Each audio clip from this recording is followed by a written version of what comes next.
Ladies and gentlemen, you're from DC. Cincinnati. We're going to be by there soon, right?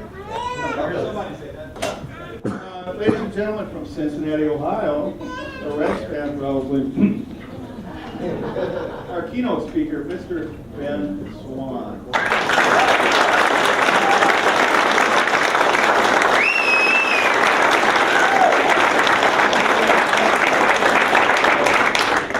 I'm going to just kind of yell also. I think that's a better, is everybody, can you hear me okay? Yeah. Great job by Rich and Chris, and that was really terrific. We're actually going to touch on some of those issues as well tonight, so you guys have kind of opened up some of those ideas.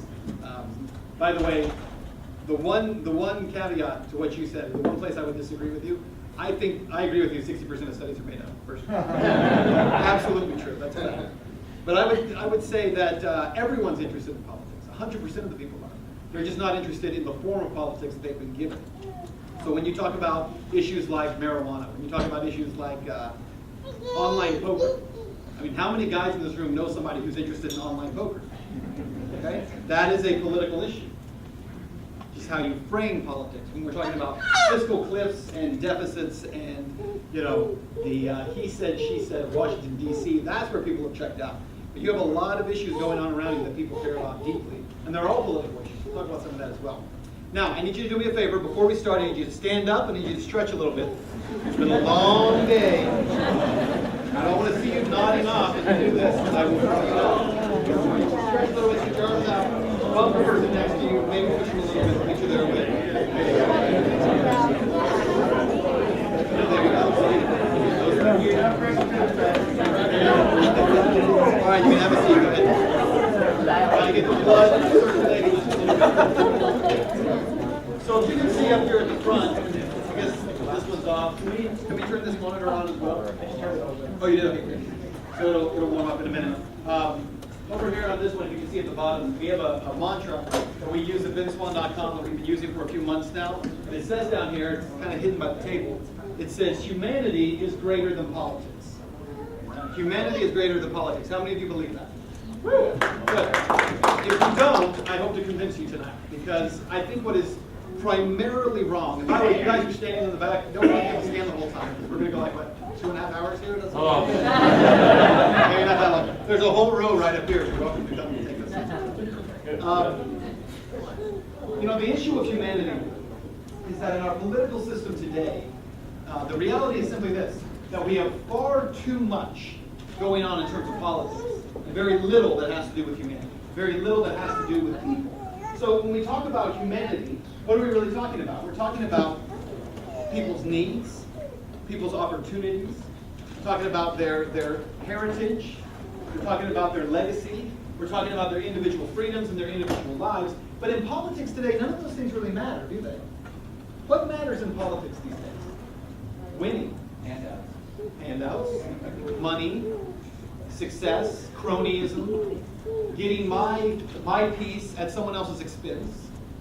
Right, that's what politics in America is. So when people are checked out of the political system, that's what they're checked out. In the United States today, you may or may not know that almost 50% of the American electorate is no longer registered with the Republican or Democratic parties. Now, if you watch any national media, you would never believe that statistic. That cannot possibly be true, right? Because what they will tell you is we're locked into a cosmic battle between right and left, between red and blue, right? It's this cosmic arm wrestling match where one side is just trying to get just enough leverage over the other one, but that's not true. 50% of the American electorate are no longer registered in the Republican or Democratic parties. Most of them are what you call independents, because they're saying this whole thing of politics is garbage. People aren't being taken care of. Nobody's looking out for me or for my neighbors. Rich mentioned about lobbyists a few minutes ago. Who's lobbying on behalf of the American people? No one. We have a flawed system. And the way we start to fix that is we insert humanity back into it. All right, let's move on a little bit. Now, I'm a little bit ADHD, so you're going to see a lot of flashing, moving things. Because that's me. I'm like, squirrel! So we've got a lot of squirrels up here for you. But this is a hashtag that we started using last year, and we still use it. Some of you use it as well. Some other people have ripped it off, and that's awesome. Rip off anything you see here. You're more than welcome to it. But the hashtag is Liberty is Rising, because in 2013, really at the end of 2012, we started going around telling people that liberty is rising in America. Now, some people say, no, that's not true. In fact, it's the opposite. Liberty is dying in America. But I don't agree with that. I think liberty is rising, and I think we have seen, especially over the last year, in terms of media, which is where I operate, we have seen some great, stark examples of how liberty is rising in this country. There are many people who came into the liberty movement in America because of Ron Paul. And we had a discussion at the table here a little bit ago. You know, Ron Paul did some absolutely remarkable things. She's a fan of that. One of the things that he did, though, was in a very short amount of time, he kicked the doors open on a slew of ideas about individual freedom and liberty that the American public had really not considered for generations in this country. Now, they were not new ideas. Ron Paul was an old man who introduced some very old ideas, much older than he is, back into the American electorate. And the funny thing is, they were being adopted by very young people. Right? Now, there are people who have been in the Libertarian Party for the whole 40 years. Okay? You've been there the whole time. And kudos to you, because you've been by yourself in the wilderness. So I think we should recognize anyone who has been in this party for a very long time.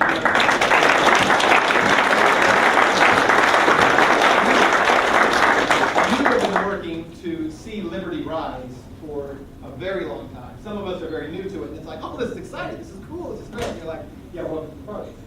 So how do we know liberty is rising? Well, first thing you need to know about media is that this quote from Winston Churchill is very, very accurate. It says, men occasionally stumble over the truth, but most of them pick themselves up and hurry off as if nothing ever happened. That is the truth of media in the United States today, right? Occasionally, they'll stumble over a truth. Occasionally, even a broken clock is right twice a day, right? So occasionally they'll find something, but as soon as they find it, they're gone. They get away from it as quickly as possible. That's the reality of the system that we're in. Even so, there were some truths that started to break through in media, both old media and new media in 2013. Okay, 3 big stories of 2013. Number 1 is the rise of the libertarians. Huge story, right? A political party that's been around for 40 years suddenly begins to gain really national prominence. But here's the truth about libertarianism is, and this has been said tonight, libertarianism does not belong exclusively to the Libertarian Party. Okay? That's the reality. Now, if you are a capital L registered libertarian, that sucks.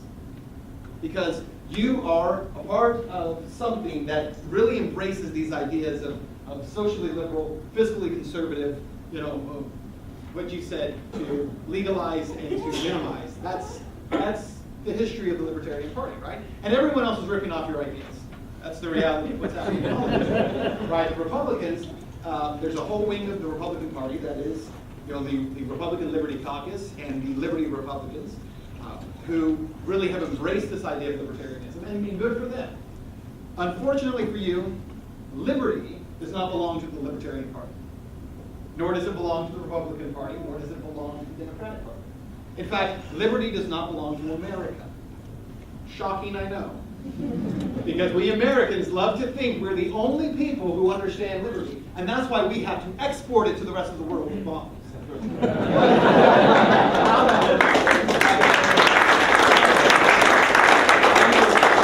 force you to be free by killing your children. So that's what we think. So we have this view of the world around us as saying we will export it because no one understands liberty like we do. So the first thing I tell you tonight is that the rise of libertarianism is, again, it's an old idea.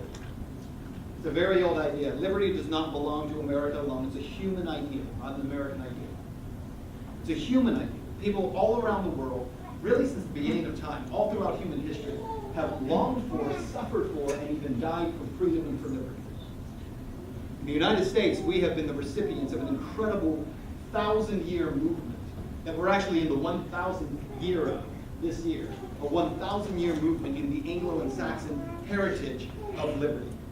Way too much to get into in all the detail of that tonight. We'll talk a little bit about it later. But how do we know that libertarianism is rising? Well, because we have handsome fellows like this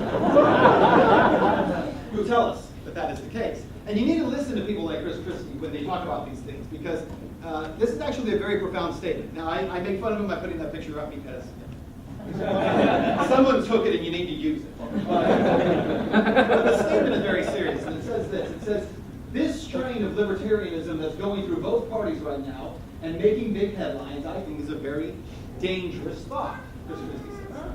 Now, I agree with it. Yeah, do you agree? Yeah. You should agree. If you don't agree, you meanie. You need to recognize what he's saying, because there's a lot of truth in this statement. Number one, he says it's going through both parties right now. Again, he's absolutely right. Libertarianism is going through the Republican Party. There's a strain in it. It's going through the Libertarian Party, obviously, and it's going through the Democratic Party. So we're seeing that take place, and that is a dangerous thought. It's making big headlines. Now, media doesn't know what to do with you because you're all a bunch of nut jobs and you're not part of their collectivist mindset. But you are making headlines. And it is a dangerous thought. I mean, think about it. The idea of individual freedom and liberty is such a dangerous thought to the power structure in America. It's a dangerous thought to the crony capitalists. It's a dangerous thought to the lobbyists. It's a dangerous thought to those who buy and sell your freedom every single day. It's a dangerous thought for the bankers in the Federal Reserve Bank. It's a dangerous thought for those who have gamed our system to create one where they are enriched and you are looted by government. And so he's absolutely correct when he says that. Believe that you are engaged in something right now that is very dangerous to the power structure. And if you think for 1 minute that it's just going to be a party and you're just going to have fun with it, it's going to be a rough ride. Because you are threatening, every day, you are threatening the power structure in America. And there are people who have become very wealthy and very powerful by building that structure and protecting it. They're not going to idly sit by and allow you to dismantle it. Second big story of 2013 that was very, very important was this man, Edward Snowden. Very important story. Woo!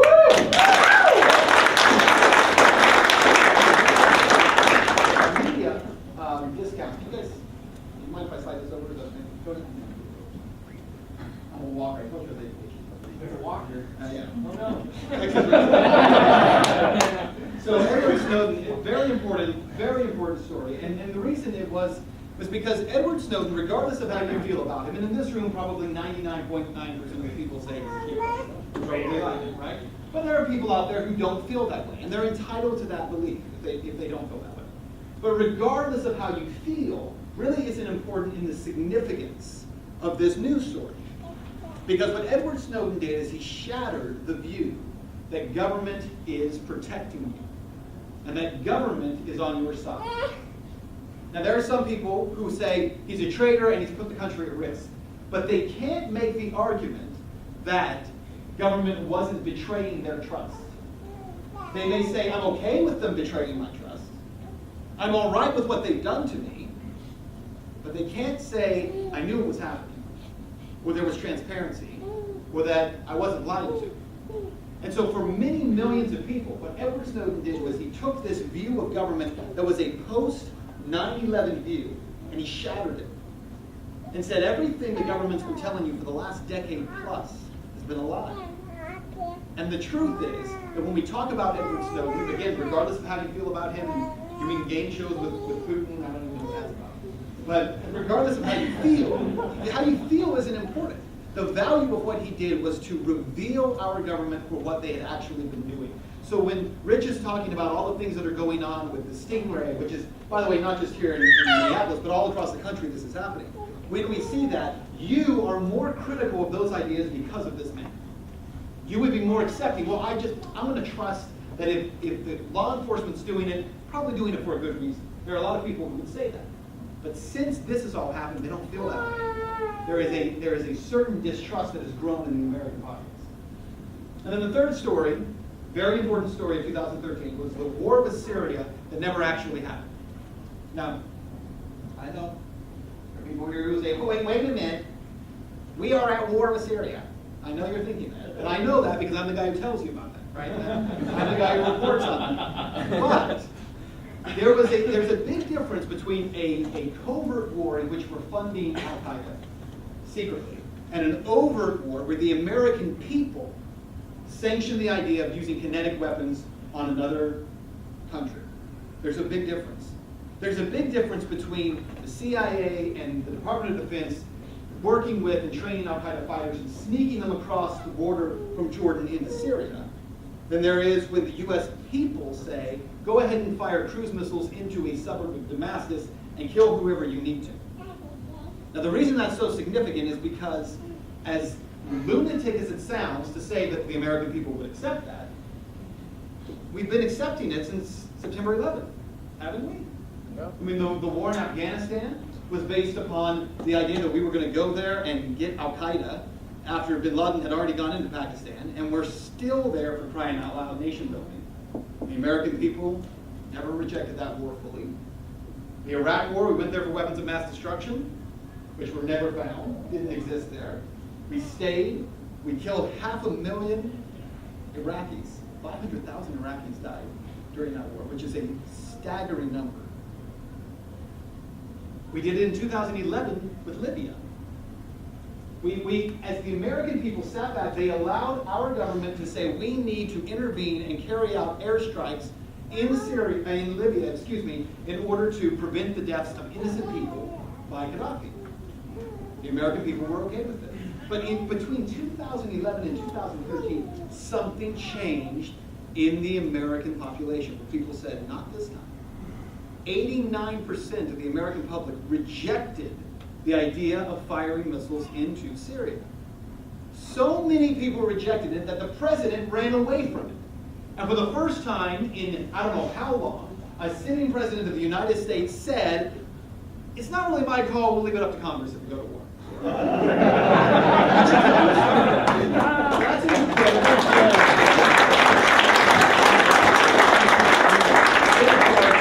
Congress said, don't ask us, right? Because John Boehner, who is, by the way, in the district that I live in, John Boehner was saying, well, the president should just do it while we're on recess before we get back to get a vote. Because he knew he was going to lose.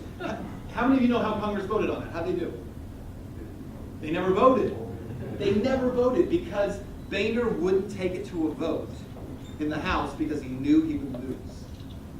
That's power. See, the war in Syria that never happened in terms of the overt war is a significant news story because not only of what didn't happen, but what did happen. For the first time, old media, who went through their same repertoire of, we've got to go in and protect the children, right? We have to go and stop this brutal dictator. These are the clear lines between the good guys and the bad guys. CNN said the same things they were saying in 2004 with Iraq, same things they were saying in 2011 with Libya. They're still saying it. Fox News said the same thing. CNN said the same thing. ABC, NBC, CBS. It was all the same stuff. Nobody rejected it, but it was new media who did reject it. And it was social media that became the distribution platform where that information was shared. That is a powerful moment, probably the most powerful moment of 2013, because as Tom Woods likes to say, the mainstream media, who have always been the gatekeepers, the gates were still up, but the walls fell down. Right? Everybody just went around that mainstream apparatus. Very, very important moment, really, for the country. Now, there are still some very big stories that need to be addressed, things that need to be talked about. Things like the drug war, which you guys are very familiar with. Militarization of police. In my opinion, my humble opinion, this is the biggest untold story in America right now. It is a story that has enormous ramifications. Why it is that we're arming police forces across the country like they're military. The fact that we're allowing our Department of Defense to keep buying new gear and then granting this stuff down to departments is just, it's ludicrous. Drone strikes, still a very important story. The signature strike program, right? Signature strikes, don't you love that term? What clown came up with that, right? Right, exactly, right? The signature strike, of course, makes it sound very precise, as if we're going to very precisely take out the intended target, when in fact, 98% of the time, the drone strike does not kill a high-profile target, and instead kills what our Department of Defense refers to as collateral damage. Like 98% of the time. I was on RT recently, they were asking me about drones, and the anchor asked me and said, why is it that you think the administration hasn't done a very good job of being able to convince the public and doesn't make a case to the public about the need for drone strikes. And I said, because if the public knew what drone strikes were doing, they would resoundingly reject them. It's why media won't talk about it. I mean, if we're really in this left-right paradigm, where we're in a cosmic battle between left and right in media, why isn't one of those sides talking about drone strikes? They're not. And this is an easy issue, right? This is an easy issue. All of the data shows that you're killing innocent people, that you're creating more terrorists than you're killing, that your success rate in terms of who you're hitting is, I mean, it's so pathetic. Yeah. It's so horrible. It should be resoundingly rejected by the American people, and it would be. It would be if they saw pictures or if they knew what was happening. But media doesn't tell you, and they don't show you. How many of you have seen a picture of the aftermath of a drone strike on network news? No. You have to go to the internet to find it. So it's a very important story. Patriot Act, of course, is a big one. And then, of course, here's another story that I think will be a big one for 2014, the BLM land grab in Nevada. But listen, I need you to all understand something. Private property doesn't matter anymore because Cliven Bundy's a racist. This just came in this week, so glad that story's over, right? Because Cliven Bundy's a racist. So it's all taken care of. Listen, I gotta tell you, this story makes my head explode because media is horrified of the story. This is such a scary story, and I believe this. There have been people sitting in Washington D.C. talking for 2 weeks now about what to do about these lunatic people who showed up and rallied around this guy. Okay, and Cliven Bundy handed them, by the way, his head on a platter. He made some statements that were very inarticulate. I don't think, if you listen, how many of you listened to the full context of his statement? Okay. If you listen to the full context of the statement, I don't believe what he said was truly racist. I don't think he was being a racist. I think he was being inarticulate. And he sounded in many ways like a fool because of the terminology he was using. It was foolish terminology. But even if he is a madman, even if he is the most despicable racist you could possibly imagine, it has nothing to do with the story. Right? Well, whether or not this guy is having his land taken from him by the federal government, whether or not 20 years ago the feds came in and said to him, we're going to remove your allotment of cattle from 900 to 120, which would have completely wiped out his ability to make a living. It would have caused him to lose his water rights. Has nothing to do with whether or not he likes black people or Hispanics. Nothing to do with it. But see, what media does is it's all based upon the idea of how you feel. So if you like Cliven Bundy, you should stand up for him. And if you don't leave with that baby, leave that baby. There's a whole table up here. You can sit if you're bothered. Listen, Cliven Bundy, it doesn't matter if he was a racist or not, right? Because what's happening to him has nothing to do with whether you like him. It has to do with whether or not he has natural rights, whether he has preemptive rights, whether or not government has the right to take from you at will. Now, some people have said, including your good friend Glenn Beck, has said that he doesn't believe, these guys love him, has said that he believes that Cliven Bundy should have just paid his fees because he's in the wrong, he hasn't been paying his fees. To Glenn Beck, I would ask this question if I were ever given the chance. Should Rosa Parks have gotten up and moved to the back of the bus? Because what she was doing was a crime. It was against the law. What Martin Luther King Jr. did was a crime. Right? They refused to obey laws that were unjust and robbed them of their natural rights. Cliven Bundy, whether you like him or not, says my natural rights as a rancher are being violated by government. Just because government has a gun and a badge does not mean every law they create is lawful. Doesn't mean that you have to obey. There is a great history in this country of civil disobedience. But civil disobedience can't be about whether I like you or not. If I support your right to your natural rights, it has nothing to do with whether or not we're friends. And that's what media has done. And that's why I'm really ashamed of politicians who are running away from this guy, right? Because it's like, oh, yeah, they use the racist term. Everybody's a racist. That's the way it works in media, and that's what they're going to talk about. So we can debate this more afterwards. Here's what I really want to talk to you about tonight, though. It's about socialism. Okay? Let's talk about this for a minute. How many of you believe the United States is headed to socialism? Okay, good. Well, it's a trick question. Good job. I can only trick you one time in this presentation, not it. So how many of you believe that we are headed towards socialism? We're already there. Okay, if you believe we're headed to socialism, the year is 1895. And there are some crazy things in the works in terms of a national bank and all that kind of thing. The United States is a socialist nation. Okay. Now, when we talk about some of these terms tonight, I need you to understand a couple of things. Number one, I don't use terms like socialism or socialist or communism or communist, fascism or fascist as a slur, which a lot of folks do. There's an automatic connotation of negativity with those terms. No, I don't think that's right. Okay, you can be a socialist, and there's nothing wrong with being a socialist. Socialism is not inherently bad. So, a lot of you will know people, or you yourselves, are Christians. Okay? But how many of you know that the very first Christian movement in the world was a socialist movement? Right? The book of Acts says that all of the believers came together, they sold all the things that they had, they took the money from the apostles and said to divide it equally among them so that nobody would live in need. That's socialism. But it was voluntary. That's the point. Right. Because not all socialism is bad. Voluntary arrangements of socialism, there's nothing wrong with that. Okay? Now, when government comes along and says, no, we need to take from you to give to him to make it work, that's when socialism becomes a problem. Then it becomes legalized plunder. Right? It becomes legal theft. The reason that I make that distinction, though, is because when we use terms like socialist, we have such a habit of using it only in a negative way, as a slur. That this person is less than I am, this person has a kind of a corrupted worldview because they're a socialist. That's not necessarily true. Nothing wrong with socialism as long as it's voluntary.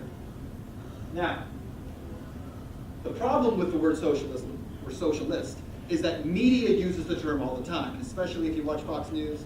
Sorry, but you hear about socialists about every 15 minutes, right? You get to have a counter at the bottom of the screen. Ding, every time they say socialist. That's what they talk about all the time. The reason I bring this up to you tonight is because I think this is where, especially those of us who believe in liberty, have gotten way off track. Is that we're using the wrong terminology in order to win people over to the argument. The real question is, have these United States of America become fascist? Right. Fascism is the word that we need to focus on. Now, again, let's be clear, I'm not trying to give you a new derogatory term for your record. The socialist is so last season. A couple of things that you got to understand too, please understand this.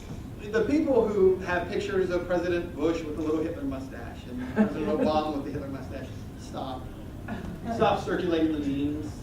Stop using that kind of stuff, the little swastikas, because what you're doing is you're actually devaluing the terminology when you do that. You're taking something that is a very legitimate political persuasion, of which I believe most Americans belong. Okay? Most Americans have become fascists. And what we've done is we've stupefied it to the point where it's become all these other things that it's really not. So what is fascism not? It's not racism, though some racists are also fascists. It's not white supremacy, it's not the Nazi party, though the Nazis were fascists. Okay? Fascism cannot be summed up that simply. George Orwell actually wrote this in 1946. He said the word fascism is almost entirely meaningless. There are people who recklessly fling the word fascist in every direction and attach at any rate an emotional significance to it. None of you, right? But some people do that. By fascism, they mean, roughly speaking, something cruel, unscrupulous, arrogant, anti-liberal, anti-working class. Except for the relatively small number of fascist sympathizers, almost any English person would accept bully as a synonym for fascist. I believe that's absolutely true still today. He said this in 1946. So, what is fascism then? Because there is a specific definition of what a fascist actually is. And to get that definition, we have to go to a guy named Benito Mussolini, who was the father of fascism. He gets to decide what fascism is. You don't. I don't. He does. Why? Because he created fascism. Remember, Mussolini hated socialism. He hated communism. He believed that communism was the old way for governments to control their people, and that the 20th century needed a new thought in terms of political philosophy. And so fascism, the word fascist actually comes from the fasces in ancient Rome, the senators would carry around. They were bundles of sticks with an axe head sticking out of them. That's what they would carry around with them. And so Mussolini, how many of you have heard this quote before? Fascism should rightly be called corporatism, as it is the merger of corporate and government power. Have you heard that? Okay. Do you remember where you heard it from? Facebook page up this way. Where else? Saw it on the Facebook meme. It actually became famous through a documentary called From Freedom to Fascism, right? By Aaron Russo. Familiar with that? Okay. So this documentary by Aaron Russo uses this quote. Now, disclaimer here, nobody knows where this quote actually came from because no scholar can actually find it anywhere. But what scholars do agree on, though, is that in essence, even if this quote is not entirely accurate, like it did not specifically come word for word from Mussolini, the meaning of it is accurate because it does encompass what he has written about or had written about fascism. What I would tell you tonight is most of us in this room, if you know this quote, you've misinterpreted it. You've been given a wrong definition for what it is. Okay? The word corporatism that we would use in English actually comes from this Italian word, which is corporativissimo. Okay? Which again, it does mean corporatism, but corporativissimo does not directly translate the way that we would think that it translates. So when we say corporatism, it doesn't mean Yahoo. It doesn't mean Google. It doesn't mean Apple. It doesn't mean McDonald's. Okay? Corporations, as we know them in English, are not represented by corporativissimo. Instead, this word quite literally means the collective. It means all of us. The collective. Let's talk about that definition. Mussolini, in The Doctrine of Fascism in 1932, he wrote this. He said, in the fascist state, the individual is not suppressed, but rather multiplied. Just as in a regiment, a soldier is not weakened, but multiplied by the number of his comrades. The fascist state organizes the nation, but it leaves sufficient scope to individuals that it has limited useless and harmful liberties, and it has preserved those that are essential. It cannot be the individual who decides in this matter, but only the state. How many of you know that is the United States of America today? That is where we are living today. We are living in what Mussolini described as the fascist state. Again, not the merger of state power with corporations. The merger of state power with the idea of the collective. Now this is important because in the fascist state, as opposed to the communist state, you were allowed to own private property. That's not a problem. So long as the state doesn't need that property. Right? Now, for those of us who say, oh yeah, I recognize that. We have that in the United States. It's called eminent domain.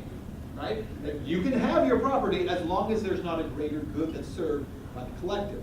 And if the greater good is served by us taking your property, it's acceptable because collectively we're more powerful than we are as individuals. And the state can define greater good. Only the state can define the greater good. Exactly. You as an individual have no say in whether or not this is for the greater good. It has to belong to the state. But look at what he said also here too. He says the fascist state has limited useless and harmful liberties. See, the fascists, there are certain things in your life that are freedoms or liberties that you have that are useless or dangerous. And so the state has to protect you from useless and harmful liberty, right? And we know that those things exist. And I want to give you 3 examples. The drug war, privacy, and our good friend Bitcoin. Right?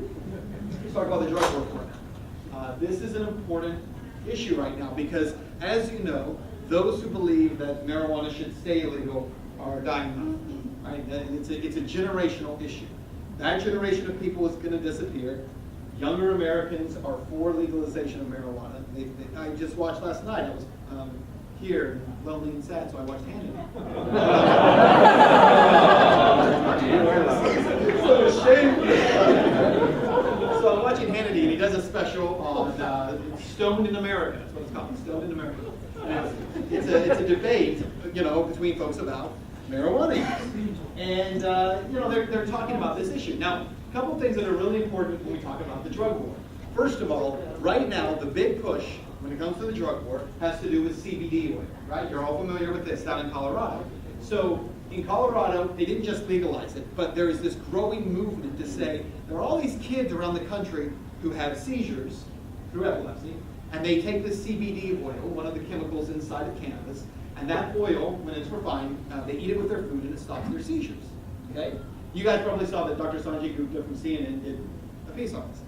I have a theory, by the way, as to why CNN would be willing to talk about this, but we'll go into that when we stop recording. So, in the meantime, so that's the big story right now, CBD oil. Well, because of that, there are thousands of families from across the country who are moving to Colorado because, and I would too, by the way, if my kids had these seizures, hundreds of seizures an hour, and the only thing that helps them is taking this oil. Why the hell wouldn't you move to Colorado? Well, that's what those parents are doing. They're going to Colorado. They're called cannabis refugees, is what they're referred to as. And they're going there. Well, because of that, state legislatures across the country are saying, wait a minute, all these people are leaving our state to go down there. Well, we should legalize CBD oil here, right? Because they're going to go away. So we need to make the distinction, because we're good politicians. We don't like drugs, and we don't like marijuana. But CBD is different. So THC, which as you know is the chemical that gives you the high in cannabis, that's still bad, right? But CBD, that's good. So the problem, of course, is now we're defining cannabis as parts, the good cannabis is CBD, the bad cannabis is THC, and I know that doesn't make sense if you know anything about cannabis, but that's the way it's being set up in media. That's the way media will explain it. Now, when it comes to the drug war, this story has been and continues to be one about useless and harmful freedom. The number one reason why conservatives and politicians give for why I just can't see, legalizing marijuana. You, sir, you're a radical. You want to legalize. I can't go along with that. Why? Because of the children. The kids who are going to start smoking pot if we legalize. As if kids don't smoke pot now. But that's the claim they make, right? It always comes back to the kids. But what CBD, the argument over CBD has done is it's flipped that argument on its head. And it said, what about the children? You say that you care about the kids. Well, what about the kids who are having hundreds of seizures an hour? Now, there was a gentleman earlier, who was here earlier today, who's running for Senate, and he gave us his reason for not wanting to legalize. He said, I don't want to be insensitive to people who have kids with seizures and have epilepsy, but I can't see this thing being legalized because of the kids who will take it. No offense, if that were my kid, I want to punch you in the mouth. Oh, yeah. Right? Because don't tell me that I don't have the right for my child to be able to have freaking oil from a plant because you're not comfortable with the idea. Right? I know, it sounds crazy, but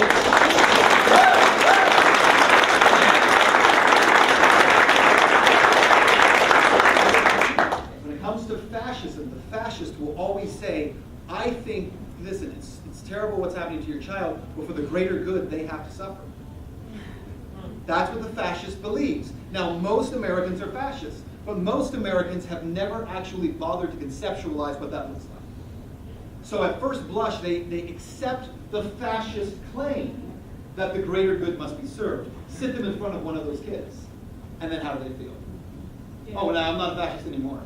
Because as soon as I watch that kid shaking with those seizures, I say, for crying out loud, give her the oil. Right. So I have a good friend who's dying of cancer right now. She's had her third different battle with cancer. She's had breast cancer twice. She's now been diagnosed with lung cancer, even though she doesn't smoke, she doesn't drink, she's in great physical condition. And she's been given anywhere from 6 months to 2 years to live. So I've now set her up with some folks in Colorado. She's going down there. And we're going to get her onto not CBD, but a higher concentrate THC oil, which is better for cancer patients. Which, by the way, the whole CBD revolution started over cancer. It wasn't about epilepsy at all. Okay, the guys who were doing this research, it was about helping people with cancer. So in the state of Ohio, it would not be legal for her to do this. The fascists among us, which is most Americans, would say, hey, listen, I just can't go along with legalizing marijuana and help someone with cancer. Sit her down across from my friend and look at her and say, tell her she deserves to die because you're not comfortable with the fact that she's going to take oil from the plant. And they're not going to be able to tell her that. Because in our hearts, Americans are not collectivists. We are individualists. We do believe in that right. But the fascists have convinced us otherwise. The drug war is one that we're winning, but man, there's a lot of work to do on this. The issue of privacy. So the fascists will tell you, you do not deserve privacy because of a greater good concept, right? We have to be protected from who? Terrorists. And they're all around us on cell phones and Facebook. If we're going to be safe from the terrorists, then everyone's got to turn over their information. Everyone has to do it. Privacy cannot exist. Now, of course, we know that through all the incredible measures taken by the Patriot Act and the FISA courts, the NSA warrantless wiretapping, that not one terrorist has actually been arrested as a result of that. Of course, that's the big lie in media, right? They tell you, well, this is good for stopping terrible things from happening. And people in bureaucracies like the NSA will tell you, well, we've stopped just horrible things from happening in this country. And you say, give me an example, and they say, I can't, it's classified. Yeah. And there was a Congress saying, well, it's not classified to us, show me. And they say, oh, well, actually, it was one.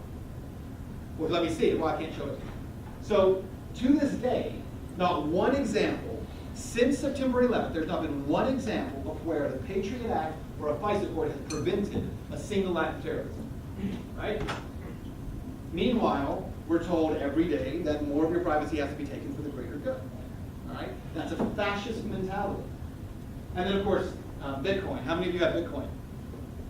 Oh, pathetic. What is this? I didn't give anybody Bitcoin tonight. Come see me. I'll give you some free Bitcoin.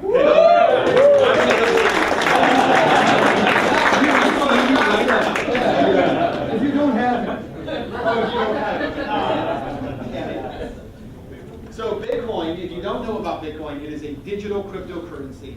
And it is a great thing, if for no other reason than it is giving the power structure in America fits right now. Right? They're so frustrated with it. And their answer, by the way, to the problem of Bitcoin is now the IRS is going to tax you on the transactions with Bitcoin, which actually I think they think is going to push down Bitcoin, and it will probably help Bitcoin. Because now a whole lot of merchants who didn't know what to do with Bitcoin just got the green light to say, okay, now I know how it works. Right, so I think you can expect to see a lot of merchants now beginning to adopt Bitcoin because before they stayed away because I don't want to be in trouble with the IRS. IRS just gave them the green light to do so. Don't tell them I said something. But Bitcoin's a great example because it's been in the headlines lately. So how many of you have heard of Mt. Gox? You know what Mt. Gox is? Mt. Gox is a Bitcoin exchange out of Japan that collapsed. It was one of the largest Bitcoin exchanges and it came crashing down. And a lot of people got hurt. A lot of people lost their money. Well, as a result of that, our good friend Senator Joe Manchin, who was being interviewed by apparently a group of astute reporters with iPhones, sent a letter to federal regulators, and he urged them to totally ban the cryptocurrency Bitcoin that has so excited the financial and tech world over the last year. Manchin called Bitcoin dangerous, disruptive, highly unstable, right? Making you like it better, isn't it? Addressed to the Treasury Secretary Jack Lew and several other regulators. They didn't mention in this that was also sent to Janet Yellen, Federal Reserve Bank, right? Which is a whole other issue. Bitcoin, he painted it as volatile and unregulated. A criminal currency already denounced by other major governments. Now, Senator Joe Manchin is on the Senate Banking Committee, and he feels it's necessary to do this. Now, he's making a fascist argument, and the reason I'm sharing this with you is because every time a lawmaker decides that he wants to impose something on you, he has to make or she has to make the argument that it's being done for the greater good, right? So why should I be allowed to have Bitcoin? Well, I would say Bitcoin is a great example of the free market. No one's forcing me to have it. No one's forcing me to take part in the system. And if I choose to do so voluntarily, and if I lose all my Bitcoin, which I have lost Bitcoin thanks to those jerks at Mt. Gox, if that happens, that's my choice, right? But they don't see it that way. No, we've got to protect the collective from the dangers of Bitcoin because it's dangerous, disruptive, and highly unstable. It's volatile, unregulated, and a criminal currency. As if dollars are not used. Or the telephone, or the internet. So here's some questions for Senator Manchin. If I'm one of those reporters with the cell phone in my hand, ready for my breaking story. Is the stock market volatile? Yes. Oh, yeah. Of course it is, absolutely. Should we ban it? Yeah. Well, you could argue yes or no. You think he's going to say yes to that? No, he's not going to say yes to that. Is the dollar secure? No, absolutely not. Does he want to ban the auto industry? Because we had to bail out the auto industry, remember, because it was going to be so detrimental to our economy if it collapsed. We had to do it. Otherwise, Wall Detroit would Street, be hurt. 2008, Wall Street was falling apart, and we're dumping, as taxpayers, hundreds of billions of dollars into banks in order to prop up Wall Street and the financial sector. Now, did he want to ban Wall Street after that? Okay, we're going to bail you out this time so that we can protect people, but starting Monday, no more Wall Street because it's too dangerous to the economy. Now, that's actually not crazy to say that. If this is your actual ideological belief, that makes sense to me. If you want to ban Bitcoin because you think it's dangerous for the, I don't know, few thousand people who are involved in Bitcoin, then why wouldn't you want to ban the banking industry? Why wouldn't you want to ban the housing industry when in 2008, because of the housing crisis, hundreds of billions of taxpayer dollars were funneled into banks saying we have to protect our economy from collapse. So today we'll bail it out, but tomorrow we shut it down because it's too dangerous. My point is, it's all disingenuous. It's only used in order to manipulate you. The fight that we face in America, the real fight, is not one of symptoms, but to fight the disease. So when we talk about Bitcoin, that's a symptom. We talk about the drug war, it's a symptom. When we talk about militarization of police, it's a symptom.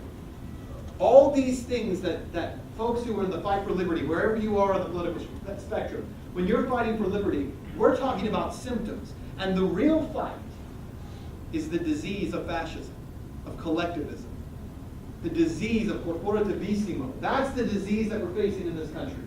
Every right in our Bill of Rights is about personal freedom. Not one of those rights has anything to do with the collective or corporate freedom. None of them. In fact, every right in the Bill of Rights is designed to protect you from the collective. That's what it's set up for. That's what it was designed for. Because the founders and framers knew, and their biggest fear wasn't armies from around the world coming into the United States. The fear wasn't a force from inside, in terms of political force, it was the mob. The founders were most concerned about the mob when they figured out how to collectively take. Corporate freedom is what the Bill of Rights is set up for, to protect us from the corporations, corporativismo, the collective. What do we want? We want freedom of association, freedom of exchange, freedom of behavior without coercion. So if you take away anything from today, that's the word I want you to adopt in your language. Coercion. I don't want to be coerced. Not by government and not by the collective. I don't want them forcing my behavior. Forcing me to act a certain way or to believe a certain way. So you give specific examples. I don't want the collective telling me, if I'm dying of cancer, that I have to die so that they feel safe from a plant. That's the argument you have over marijuana. It's not the argument that it's just my right. It's do not coerce me so that you feel better. That's the fight over personal property. That's the fight over religion. That's the fight over freedom of speech. Do not coerce my behavior. I think most people can recognize that and accept that. So how do we win? How do you win when it comes to these ideas of liberty here in Minnesota? How do you specifically do that? Well, a couple things. First of all, we talk about who we are. If you do not know who you are, meaning you do not know why you believe what you believe, you need to figure that out before you talk to anybody about your beliefs. Because too often in the political spectrum, we have the argument of who we're not. Right? I'm not like those people. And I don't believe what they believe. I'm not for this and I'm not for that. That's what the whole 2012 election was about. When it came down to Romney and Obama, which were the same guy practically, right? The argument among their supporters was not who they were. It was who they weren't. So the Obama supporters were like, well, I'm not like that rich white guy who thinks that 47% of the country is against him and you know, talks about NASCAR when he talks about owning the team, right? The Romney supporters were not Romney supporters. They were the I don't like Obama people. And so 50%, I told you at the beginning, 50% of the American electorate is no longer associated with those parties. Why? Because people are tired of being told who they are not. People want to stand for something. So what do you stand for? We need to talk about who we are. We need to talk about jury nullification. And I greatly appreciated Judge, was it Guam? What's his name? And what he had to say today. I really do. I appreciated the fact that he came in from a legal perspective, from a judge's perspective. And I hope that you guys really embraced what he had to say. I really do. Because too often when we talk about these issues, we do so in an echo chamber. Right? So it's, oh yeah, jury nullification is great. Oh yeah, it's terrific. Oh yeah, I like it too. And so we get all excited. Then we're getting worked into a lather about how great jury nullification is. And people on the outside of that say, well, it's not that great. And here are some examples. And I thought he did a good job of explaining his position. Did I agree with him? No. I did. And I didn't. And I'm going to tell you why I didn't. Let me tell you why I did not agree. Because, and you were the trouble causer. I didn't agree when he said that the jury doesn't have the right to know.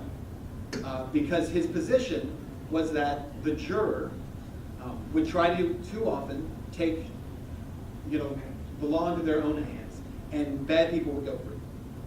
And I accept that that is a very real concern. And it is a real concern. I think ignorant people will say, that's not going to happen. It will happen. It absolutely will happen. But I think with the lapse in his argument came back to this idea.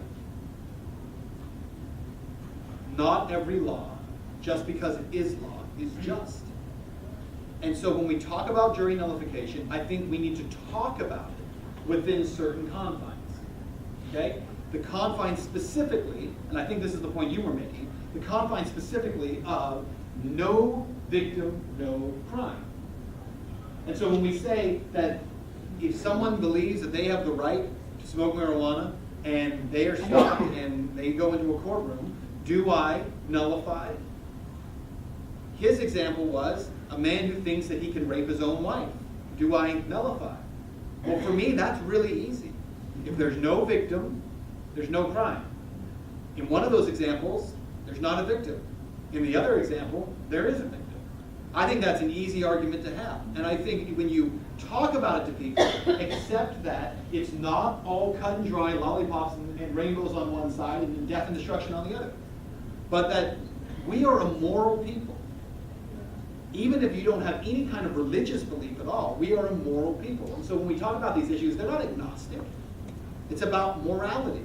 Morality and conscience mean that I am not going to allow a guy to rape his own wife, even for the sake of taking a stand for jury nullification. I hope you wouldn't either.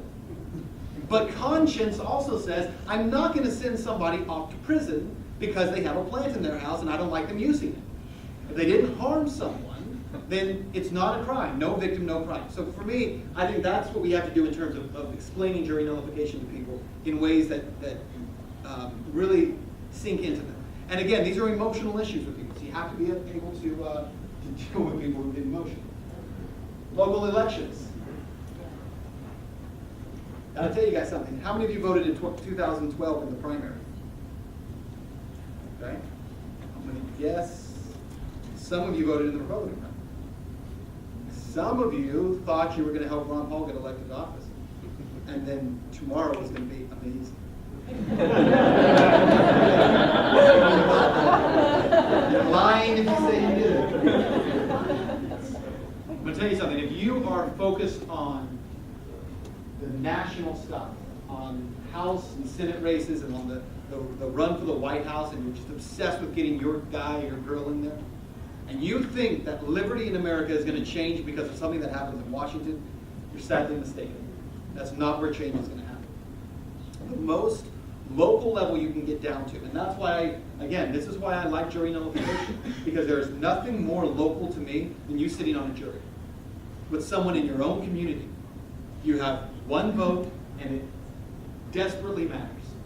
So take seriously your responsibility. But when it comes to local elections, it's the same thing. Listen, if you're out campaigning in a presidential election and you're putting those yard signs out and you're making all this noise and you don't even know who's running for city council, shame on you. Shame on you. If you don't know who's running for sheriff in your county, come on. Come on. The highest ranking public official in any county is the sheriff. This whole situation that's taken place in Nevada with Clive and Bundy would not be happening if they had a constitutional sheriff.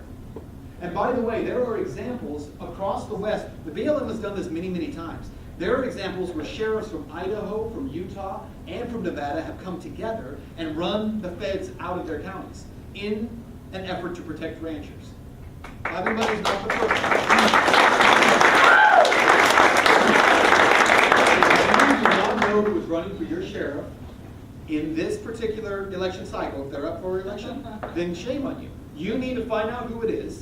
You need to find out whether or not they are a constitutional sheriff, and if they are not, you need to run someone against them. You need to pick someone to run. And by the way, as you probably know, a sheriff is an elected position. You do not have to be law enforcement. I would recommend you do not get someone who is law enforcement.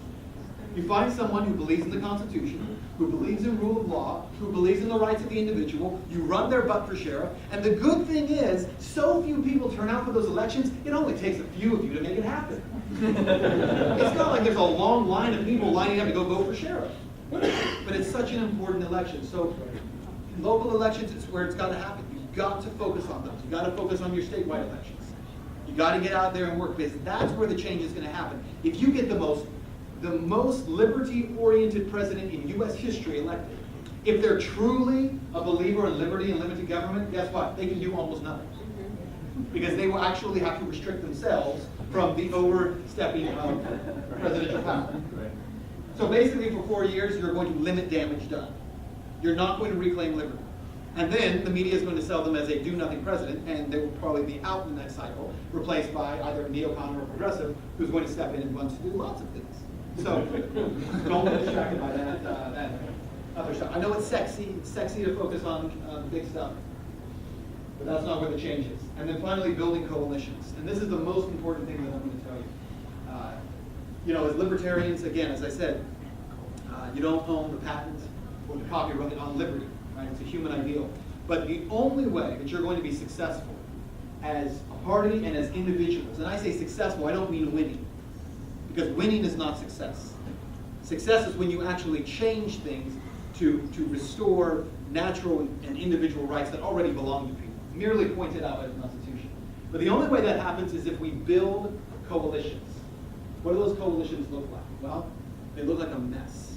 That's what they look like. Libertarians, folks from Occupy Wall Street, the anti-war progressives. How many of you know the anti-war movement in America has basically fizzled away, right? Remember Cindy Sheehan? Remember how she was out there making all that noise in front of the Crawford Ranch with her signs, and she was so against Bush? What happened to her? Where'd you go, Cindy Sheehan? I talked to Angela Keaton from antiwar.com, and she says, I'll tell you what happened to Cindy Sheehan. She didn't go anywhere. The media abandoned her. Because as soon as they were done with her serving their purpose on the left, they let Cindy Sheehan go. She actually ran for president with Roseanne Barr. How many of you knew that? In 2012. Yeah. No. So she didn't go anywhere. The anti-war progressives didn't go anywhere. The media moved away from them. The left moved away from them because their guy was in office. And you're not going to embarrass our guy. So you need to build coalitions with them. Veterans, another group that you got to build coalitions with. I mean, who would think Occupy Wall Street and veterans could ever work together? But they sure can. When you talk about individual rights. We talk about all these wars that are going on around the world, and there are some libertarians, and I know you're not among them, who are very down on military, because we almost have this military worship concept in our society right now, and that's no good. That's no good. But at the same time, military veterans are killing themselves at the most astonishing rate in U.S. history. Right now, there are more active duty soldiers committing suicide than dying in combat. Now, statistics lie, right? So that statistic, you say, well, but what does that mean? Well, consider this. We're engaged in the largest number of active either wars or conflicts ever in US history simultaneously. So it's not like we're in a time of peace and there are more soldiers taking their own lives and dying in combat. That should give you pause. 50% of the US homeless population are veterans. So when we talk about war, it's not just the people on the other side of those bombs and missiles who are casualties of the war. We have an entire generation of American men and women who are coming back home who are also casualties, who recognize how their government has used them, who props them up during State of the Union speeches. Let's all clap, yeah, for that guy up there because he's a war hero. We blew his brains out. And then we have veterans who are dying, waiting to be able to be seen in hospitals. So build coalitions with veterans because they recognize what a lot of these issues actually look like. Evangelicals and Tea Party conservatives, listen, the evangelical movement in America is ripe for this. Now, I understand there's a lot of social conservatives who want nothing to do with you because you offend their sensibilities. I also believe that a lot of those folks have been brainwashed into a fascist way of thinking. Some of them are good friends of mine, and I talk with them, and I say, let me just give you some quotes, and I give them the Mussolini quote. What do you think about this? And they say, yeah, that sounds great. And then I tell them, well, it's actually not Republican, it's fascist. And they don't like it, but there are a lot of evangelicals out there who I truly believe this. If you would confront them in a teaching way, not in a harsh way, confront them with the realities of our drone strike policies, confront them with the realities of people dying from cancer who can't access a plant. If you would be able to deal with them, not as a mass, but as individuals, they will come over to the liberty point of view because in their heart, their religion is actually one of liberty and individual freedom and of free choice, the ability to choose for yourself. But they've been brainwashed by the religious right into a fascist point of view. Disenfranchised, anarchists, millennial independence.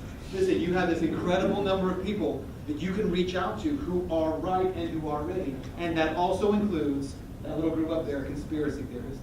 Don't forget those guys. They're a bunch of petty people, aren't they? Yeah. I'm going to tell you, because every group I speak to who are libertarians, I got to punch you in the kidneys just a little bit. There is a movement within the Libertarian Party to say, you know, we really want to become more mainstream. And in order to become more mainstream, we got to stop talking about weird stuff. All right? You know it's true, right? And so they want to get away from all the weird people. But in reality, every great movement in human history has begun on the fringes. So all these groups that I'm sharing with you, there are people within those groups who have been pushed out of the mainstream. And they've been on the edge. And they have no place where people actually respect them or treat them with dignity. And so those people suddenly came along during the Ron Paul movement and became a force. Now what I would tell you tonight is that Ron Paul did not go find those people. Those people found Ron Paul. They came and found him. And because he accepted them, right, didn't judge them, wasn't cruel to them, had his arms open to them, they embraced him, and he was able to ride this movement forward. I think the Republican liberty movement is about to hurt itself terribly because it's ready to reject a lot of these groups. It's got to find mainstream, so it's pushing away a lot of those people. I think they're going to wish they had. As a party, the Libertarian Party, I would encourage you not to fall for the same tactic. Do not push away people just because they are different or strange, or because their views on things seem outside of the mainstream. They should be. They should be. The beauty of having to build a coalition is simply this. It will keep you honest. The moment you have mainstream power, the moment you become the mainstream movement, you're compromised. But as long as you have to be a coalition movement, it requires you to compromise with other people and to work with them and to care about them and to treat them with respect. You can't just walk all over them like they do in the Republican and Democratic parties. I told you at the beginning that for 1,000 years this year, liberty has been rising around the world. Colonialism, imperialism, slavery, monarchies, theocracies, it's nothing new. Nothing that we face right now in this country is new. Fascism isn't new. Since the beginning of human history, there has been the desire for one man to rule over another. That is just a part of human nature. And just so long as there has been the desire for one man to rule over another, there has been the desire of people to be free and to live free. Last thing I would share with you, I end with this. Marcus Aurelius once said this. He said, accept the things to which fate binds you, and love the people with whom fate brings you together, but do so with all your heart. In this moment, that is the liberty moment in America, I truly believe this is an incredible moment in human history. I really do. When the founders and framers set out on this experiment to create a free nation, it wasn't based on the fact that they all woke up one day and said, I have this thought of freedom. Right? It was the thought and the desire and the crafting towards freedom that had been going on for 1,000 years. At their time, 800, give or take. Today, we are the recipients to this American experience of the greatest amount of human freedom that any nation has ever known. Now, we've lost a lot of that, and you guys have talked about that a lot this weekend. But it is ours to regain. It is ours to seize control. But it won't be handed to you. You're going to have to fight for it, and you know that. Now look around the room, and look at all the weirdos in here. Because the people next to you, right? The people next to you, yeah, especially you. I want you to see what all these people look like. The people next to you aren't necessarily the people you would call friends. They aren't necessarily the people that you would like. But the good thing is he didn't say, like the people with whom faith brings you together. Now I absolutely believe, with all of my heart, that you did not choose this moment, nor did I. You did not choose to be born in this century. You did not choose even to be awake at this time. However you came to your awakening to the idea of liberty, I'm a recovering neocon, but however you came, I have a problem. However you came to that awakening, however that happened for you, I'm willing to bet it wasn't because you suddenly had an epiphany, but because of something that someone else has done or groundwork they have laid. For whatever reason, you have been found in this moment, and for some reason you have been drawn together with the people around you. And you can call that fate, as Marcus Aurelius did. You can call that God. You can call that nature's God, whatever you want to call it. But regardless, you have been drawn together. You do not get to choose the people with whom you live. The only thing that you can do is choose to respect them, to treat them with love and with dignity and with care. Because one day, when you have the power, you're going to be expected to continue to love and to care for them. Thank you guys very much.